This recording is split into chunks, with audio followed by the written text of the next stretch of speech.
Far to the west of Wrath sprawls a jungle, an ancient primal wilderness called the Savage Lands. The sheer size and dangers that lie within have prevented the Savage Lands from being represented on any map, even as the generations of beings in Wrath attempt to settle and tame the vast jungle. Adventurous souls dream of encountering their own tales from within the jungle, even as they are aware that their darkest fears reside in the very same. Though many explorers went before him, there are no documented cases of the Savage Lands before the documents scrawled by Theodore Hamilton Scarborough. With no landmarks to mark their passage and an endless expanse of trees, 19 of the 24 members of that party lost their lives from within the wilderness. However, the adventurers did not die in vain, as the survival of their peers led to a wealth of information on the dangers and mystery of the jungle.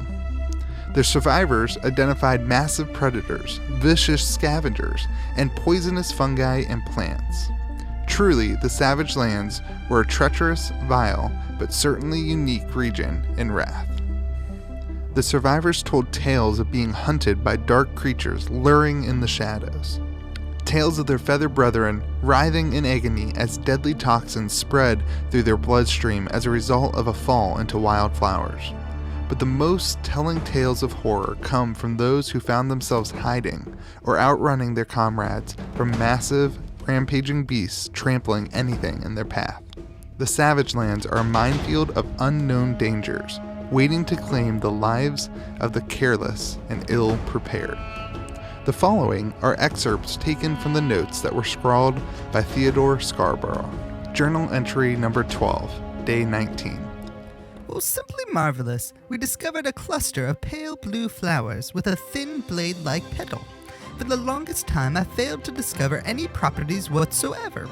Harold has become quite ill as of late, likely the result of losing his hand. With the man on his deathbed, I decided to feed him some of the petals, as willing subjects are in short supply as of late, and at worst it would only put an end to this man's agony. Yet before my eyes, the most remarkable thing happened. Within hours, Harold was walking around the campsite as if he had never been ill at all. I shall have to conduct further studies to test the limits of this plant's apparent healing properties. Further journal entry on winter gold. An extremely rare flower with medicinal properties. Found in the depths of the Savage Lands, it grows in large clusters near the base of trees with a thin blade-like leaf. The flowers only bloom for about 2 weeks in the middle of the winter, with the pale blue petals and small orange centers. I have struggled to retain any samples of the winter gold. Even removing the plant whole and carrying it in a basket of soil has proven futile, as the plant begins to wither in a matter of hours, and was dead by 2 days later. I attempted to dry the flowers, preserving them in alcohol, pressing them, all to no avail. In a moment of desperation, I purchased some lower-grade alchemical equipment from a merchant and attempted to create a potion from the flower on site, but that too has failed. Journal entry number 23, day 32. Only a few of us remain after what happened this morning. Yet another beast attacked us, a ghastly amalgamation of fur and scales. Its 4 eyes were staring straight at me, blood dripping from its curved fangs. When Thomas had the idea to throw his torch at it, the fire caught immediately. The scent of its burning flesh was very distinctive. It must contain some kind of acidic compound, a toxin, most likely. The Skirg is one of the Savage Land's most skilled predators. They are almost completely nocturnal, relying on the darkness to help mask their movements while stalking their prey. Their 4 eyes are likely to help it see in the dark in order to hunt its prey. Large, muscular creatures they are, with 2 pairs of eyes and long, curved claws similar to talons. Skirg are covered in a mixture of fur and spikes, patterned with dark, irregular spots. While the spikes appear not to be poisonous, they do make it rather difficult to dissect. On one of his expeditions, Scarborough and his crew were resting when a group of feral humans ambushed them just before dawn. This was the first recorded encounter with hecklers, thus named by Scarborough for their quick and quiet attacks. Hecklers are ruthless, feral, and violent. They were once human, but have abandoned all humanity in order to survive. Hecklers are no brutes though. These massive beasts are vicious, bloodthirsty, and incredibly hostile. Scarborough shared an encounter. A pack of these great hulking beasts came charging out of the trees. They were one and again the size of my largest man, with thick hides and beady red eyes. I barely had time to escape with my life.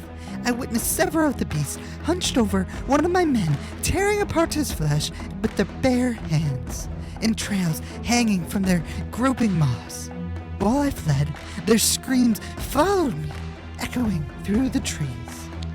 It was after this encounter that Scarborough managed to escape the jungle, to soon return on another adventure. In the later years, he returned home to pursue research and conduct experiments based upon the time that he had spent in the Savage Lands. These experiments led to the creation of the Invalesco serum, the work that would make him famous across Wrath. Recently, and despite the dangers, adventurers have gathered and created encampments on the outskirts of the jungle, providing a base camp for adventurers to achieve fame and fortune. Could these encampments be the key to further study and further treasures of the Savage Lands? As we exit the lore side of this video, I can't help but to be excited for the future of Flesh and Blood. It seems to me that the Savage Lands are a perfect location for player-verse environment or PvE content in this game. I think the sky is the limit, and I cannot wait to see how Legend Story Studios fleshes out that element in Flesh and Blood. Thank you so much for experiencing the lore behind the Savage Lands with me. I hope that you will check out other videos in this series and keep on encouraging me to explore the lore of the game. Next time we'll be looking at Rhinar, the hero, the reckless rampager. Make sure you subscribe so you don't miss out on that video.